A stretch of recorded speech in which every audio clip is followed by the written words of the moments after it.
Cette semaine, dans Chemin de Traverse, je vous emmène à la rencontre d'un artiste qui utilise, il faut le dire, une technique plutôt originale pour créer ses toiles. Sam Grégoire peint avec une tronçonneuse. On est allé le rencontrer à Antigny, c'est juste à côté de la Châtaigneraie.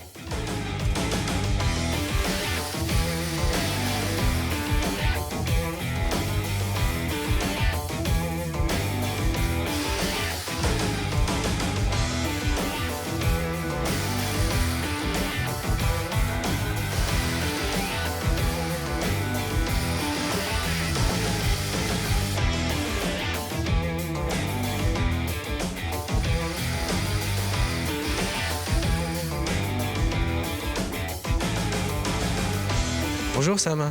Bonjour.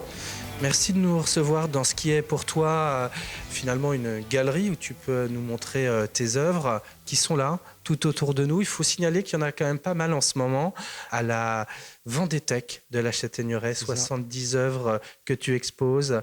Et ce point commun, elles sont toutes réalisées à la tronçonneuse. Tu viens à l'instant et pour nous, merci de réaliser celle-ci. En s'y rapprochant, on va reconnaître l'influence de Monet avec ses nymphéas et ses branches de saule pleureur qui descendent sur l'eau. Ce travail, tu l'as fait en 20 minutes à la tronçonneuse. Oui. Alors la tronçonneuse, c'est arrivé comment? C'est pas une histoire de Paris au début? Si. En fait, c'est un ami que je connais très bien qui, en discutant avec lui, je lui demandais justement ce qui faisait la différence entre un artiste qui réussit, par exemple, à se faire connaître et un autre qui va finalement rester un peu sur la touche. Il m'a dit comme ça que l'intérêt, c'était d'avoir justement une nouvelle technique, sortir de l'ordinaire.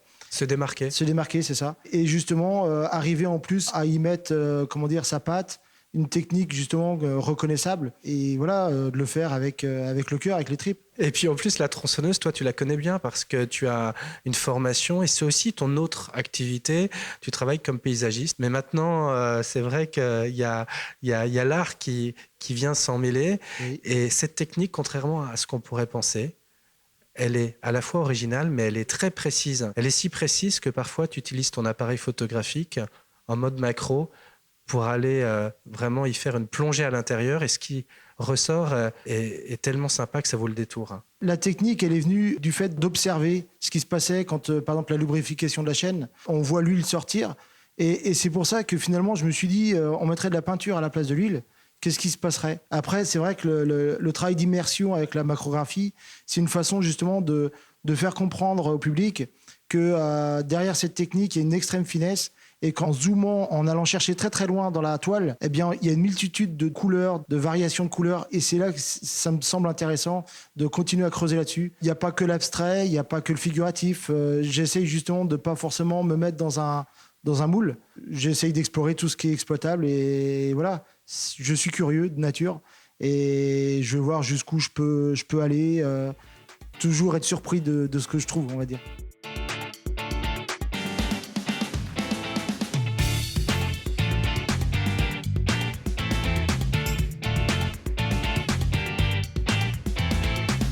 Alors Sam, toi tu peins à la tronçonneuse des paysages. Tu as commencé d'ailleurs par des paysages vendéens, oui. Ou d'ailleurs. Ensuite tu es allé vers les portraits. Il y a aussi de l'art abstrait. Tu joues avec tout ça finalement. Il y avait aussi une volonté de montrer qu'à travers cette technique, il n'y avait pas justement que la technique, il y avait aussi un coup de crayon. Donc pour moi c'était intéressant d'exploiter justement le figuratif, les portraits.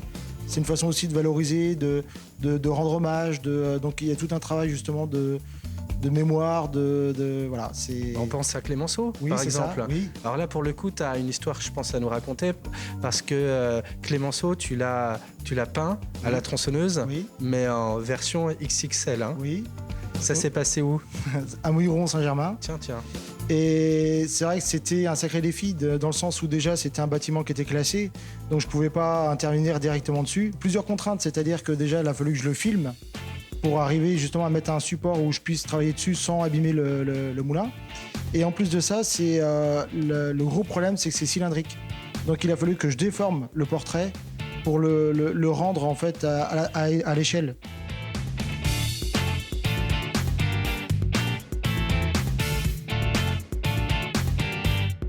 Je suis en train de feuilleter ce catalogue de l'exposition de la Vendée-Tech, une exposition consacrée à tes œuvres jusqu'au 21 mars 2020.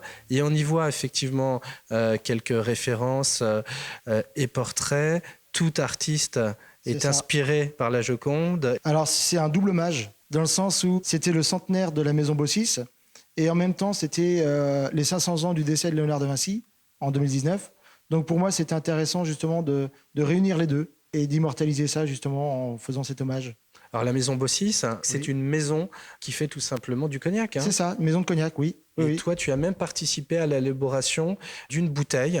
Ta signature est bien présente dessus et tu es allé même encore plus loin pour choisir le format de la bouteille. On croirait de loin que c'est un parfum comme ça. C'est ça. C'est un partenariat qui me tient à cœur dans le sens où justement c'est une continuité par rapport à Clémenceau. J'adore l'histoire, j'adore les racines. C'était important pour moi de faire quelque chose pour leur centenaire. Et là, c'est l'exemple, on en parlait il y a un instant, l'exemple de détails photographiés qui nous montre que la technique à la tronçonneuse peut être précise et révèle finalement des choses qu'on ne voit pas à l'œil nu. Oui, c'est bien visible là-bas parce que justement, il y a l'œuvre qui a servi justement à faire ce tirage. L'intérêt, c'est justement d'être en immersion dedans. Et on peut se rendre compte que si on se déplace là-bas, à la Vendée-Tech, à la Chéniraie, c'est un début de développement, on va dire. J'espère que c'est qu'un début. Faut aller voir pour le croire. En plus de ça, il y a aussi un film qui est diffusé où justement on me voit travailler.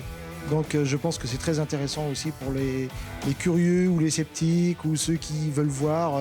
C'est très intéressant, voilà.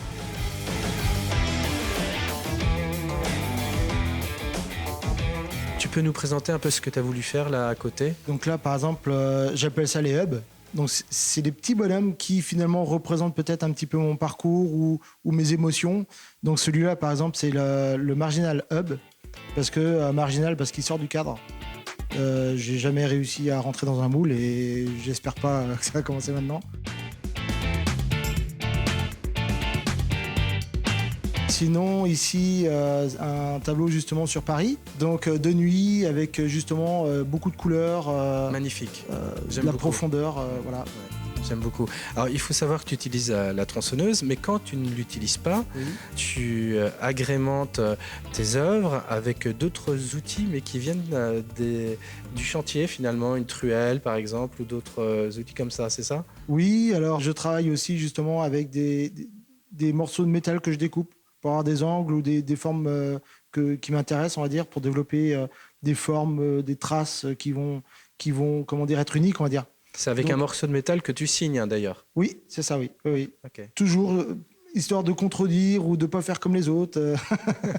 Ici, on se plonge là dans ce tableau aussi. Alors, ce tableau, j'aime beaucoup parce qu'en fait, il fait partie des premiers. Et donc, justement, j'étais dans le développement, dans la recherche du mouvement, des projections. Et ici, on peut voir justement, il y a une finesse et on voit des grosses marques, des grosses éclaboussures, on va dire.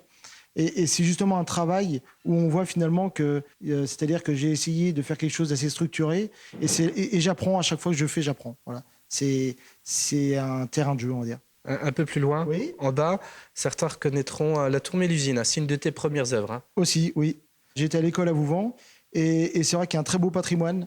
Et beaucoup de peintres aussi. Beaucoup de peintres aussi, oui. Peut-être que ça vient de là aussi. Il y a une belle lecture des bâtiments, de la pierre, des formes que je peux éventuellement retranscrire dans la peinture. Enfin, voilà, c'est un lieu qui m'inspire beaucoup. La mer, la voile peut-être aussi ? Oui.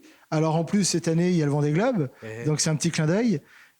C'est encore une fois un de mes premiers tableaux. On voit le mouvement justement de la mer. Il s'appelle Mer agitée. Quand on voit les projections, quand on voit le grattage sur cette toile, on voit la force, cette mer qui est vraiment déchaînée. Donc oui, voilà, j'essaye, j'élabore, toujours en recherche, on va dire. Ce tableau-là, justement, c'est une vue aérienne d'un bidonville.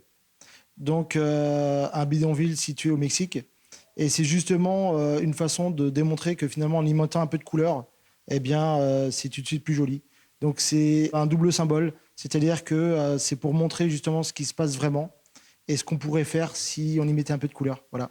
Sam, tu as commencé à produire toutes ces toiles dès 2015 avec la tronçonneuse. Oui, Tu en as à peu près plus de 200, hein, je crois, à oui ton c'est actif. ça, oui, oui. Mais c'est des toiles qui te tiennent tellement à cœur que tu veux quasiment pas vendre, hein. Tu veux les garder pour toi, finalement. Oui, c'est ça. C'est pas une question d'être égoïste, c'est une question de.